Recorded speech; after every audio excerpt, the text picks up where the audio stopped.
Good morning children. Welcome to my channel and today we are going to continue with the chapter Federalism of Class 10 Democratic Politics. As I already told you in my last video that federalism is a very important topic that we are going to cover during this video. Okay, and federalism is very prominent and a very popular system of government which is popular all over the world. So why the system is so much popular? What are the main features that are related to the system? We are going to learn about it today. Okay, so today I am going to explain you the features of federalism. Now let us recall the definition of federalism. As I already told you in my last video, if you have not seen my last video, it is flashing on the I button, do check out. Okay, so as I already told you in my last video that federalism is basically a system which actually focuses on division of government at a 3-tier system or a 2-tier system, where the government is divided into 2-tier or a 3-tier system. Then that type of system of government is called as federalism, right? So we are going to read one by one the features of federalism. The first feature of federalism, as the definition says, that it has 2 or more levels of the government. That means the first feature of federalism says that it is a system which is divided, in which the government is divided into 2 or more levels. So this is the first and the prominent feature of federalism. As we all know, India is a federal country. We follow the feature of federalism in India. The government is divided into 2-tier or a 3-tier system. In the case of India, we have 3-tier system, that is at the central level, state level and the local level. The central level is governed, the central level governs the whole country, the state level governs the people or the people residing in a particular state, the local levels governs the people who are residing in that particular local area, right? So the first feature is 2 or more levels of the government. The second feature and the most important feature of federalism is that the central state and the local government has their own area of jurisdiction. See children, we all know that the government governs the citizen of a particular country. That means whether it is a central government, it is a state government or it is a local government, it is governing all the citizens of the country of India, right? But then the central, state and local government have their different area where they are going to govern the people, right? The central government will govern the complete country as a whole. The state government will focus on the citizens who are residing in a particular state, and the local government will focus on the people those who are residing in the particular local area. Now what happens, why they have a separate jurisdiction? Jurisdiction means the area of legal authority. As I told you, they have a separate jurisdiction to maintain proper administration and for the implementation of policy. So the second feature of federalism is that they have separate jurisdiction area. The definition of jurisdiction is very important. It is given in your book at the side in the word meaning column. It is given in the book. The jurisdiction is basically the control or the area or an area of authority which is established by the form of government is called as jurisdiction. The definition is important. It comes for 1 mark. Okay. So the second feature is that it has separate jurisdiction. The third feature is that the central, state and the local level, as we all know in federal system, are independent of each other. Hence, they are mentioned, their powers are written in the constitution. That means they have got constitutionally guaranteed power. Why the powers are written in the constitution regarding their jurisdiction or their area of control, so that later on there is no chaotic situation where the government fights on their powers. That is why everything which is related with the central, state and the local level is clearly written in the constitution, and the powers which are given to them are constitutionally guaranteed. That means it is authenticated. It is given by the constitution, and hence they have whole soul right to exercise the power. Understood, children?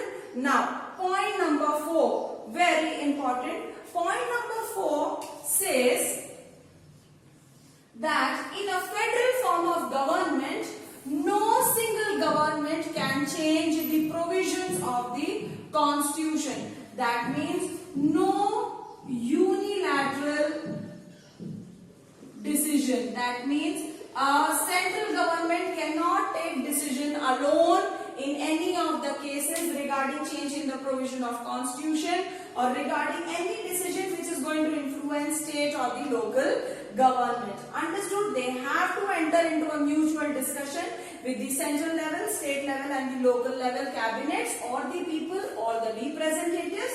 Only then the decisions can be taken. A single-handed decision will not be allowed in a federal form of government. अगर single-handed decision होता है, तो then it will not be called as a federal form of government. It will be called as a unitary government where power lies in one hand. But because the power is equally distributed amongst different levels of the government and the different levels of the government are independent, that is why no unilateral decision is accepted in a federal form of government. Understood? Now moving on with the 5th feature of federalism, which states that in case any dispute arises between central, state or local government, बहुत common सी बात है, because they are working in the same system, so there are chances that there might be some dispute between central or the state government or a state or the local government. And whenever there is a dispute arising between the levels of the government, who plays an important role? The judiciary plays an important role. The courts actually acts. The judiciary or the courts in India, the highest court in India is Supreme Court, which can be used for appeal. This is the highest court in India. Okay, highest forum of appeal in India is Supreme Court. So the judiciary acts as an umpire to solve the disputes between central and the state and the local government in case any dispute arises with respect to powers or with respect to provisions or with respect to any decision that is taken for the citizens of the country. So judiciary has a very important role to play in federalism. It keeps a check that whether the central, state and local government are performing their duties at right place, with right motive and at right time. Apart from that, in case any dispute arises, yani central or state may, in case any dispute arises, then they act as a dispute solver or they act as an umpire to give decision, final decision. Understood? Now, the 6th feature of federalism says that the central, state and the local government have different sources of revenue. Now what is different sources of revenue? Sources of revenue means the methods of gaining income or having income. So the sources of revenue at the central and the state level is comparatively different. Why it is different? So that these revenue can actually lead to development at the respective level. For example, the central government has different forms of tax charging. The state government charges different types of tax from its people residing in a particular state, and local government has different forms of revenue. When they collect 3 different forms of revenue, their investments are also different, and that leads to development of a country in a whole-soul manner. I will give you some of the examples of revenues charged at the central level.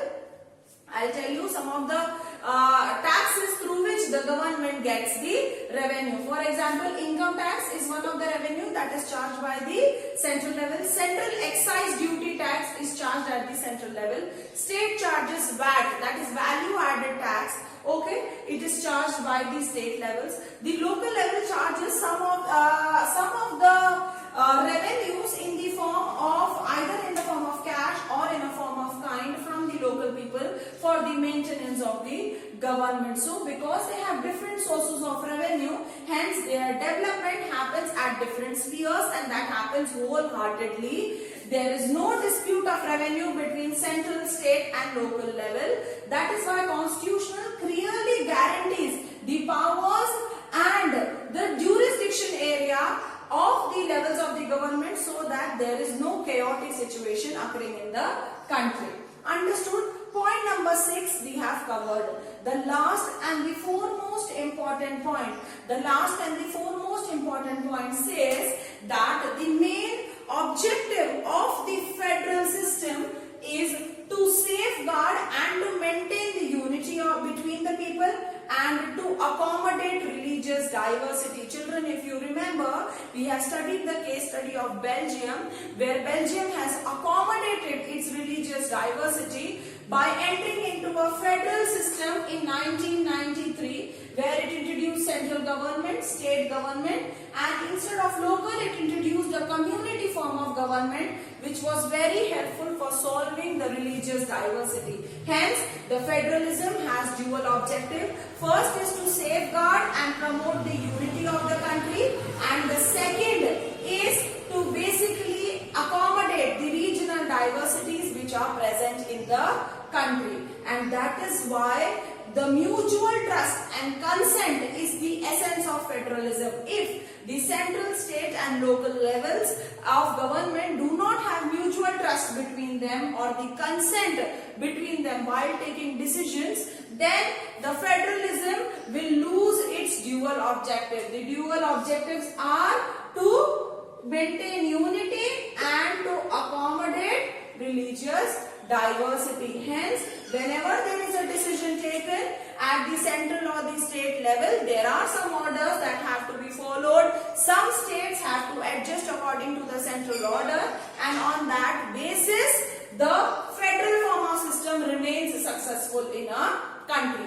With this, we are coming to an end to the features of federalism. The first feature, as we read, was 2 or more levels of the government. That is the 2-tier system or 3-tier system. The second is separate jurisdiction is given so that there is no conflict between the area of control. Central controls the whole country. State controls the people living in a state, and local controls the people living in a local area. Powers are written in the constitution. They have constitutionally guaranteed power. Hence, they have the full right to exercise it. Then, any change in the provisions of the constitution cannot be done by a single form of government or single level of the government. It has to happen with mutual consent. Central, state and local government has to give mutual consent for any decisions in the provisions of government. Understood? Now, the fifth point says, in case any dispute arises between central and the state government, judiciary, that is the highest court in India, that is Supreme Court, which is in Delhi, will act as an umpire between central and the state government to provide mutual trust and to bring coordination between the levels of the government. I hope we are clear with the 5 points. Moving on with the 6th point is sources of revenue. All the 3 levels of the government or the 2 levels of the government have different methods of gaining revenue. They gain revenue in the form of taxes, in the form of excise duties, which they are getting from exports and imports. So they have different types of taxes that they charge at the central level and the state level. At the central level we have income tax and the central excise duties. At the state level we have value added taxes. Okay. Now the 7th and the most important is the objective of federalism. The objective of federalism is to promote mutual trust and to develop unity among the people. The second objective is to accommodate social diversity, and to do both these things they have to enter into coordination. They have to have mutual trust between them. इन तीनों levels को एक दूसरे पे विश्वास होना चाहिए. They should agree with the decisions. At some times they have to actually adjust with their views for whom the decisions have to be taken. Now, as we have finished with the topic of features of federalism, a question of 5 marks definitely comes from this topic that explain the features of federalism, or a subjective type of question comes up that identify any 3 features in the federal system of India which matches with the features of federalism very clearly. Definitely you have to state examples, or a question according to the latest pandemic can come that which federal feature of India was prominently seen in the decision making of COVID-19 lockdown, and that decision was no unilateral unilateral decision was being taken place. Everything was discussed, mutual meetings were being taken, although the cabinets were not able to meet each other personally, but they had virtual meetings and then only the decisions was being taken. Okay, with this we come to an end of this video. Go through your book very carefully, read the points, mark the important points. In case you have any doubts, see the video again and then ask me the doubts. Thank you.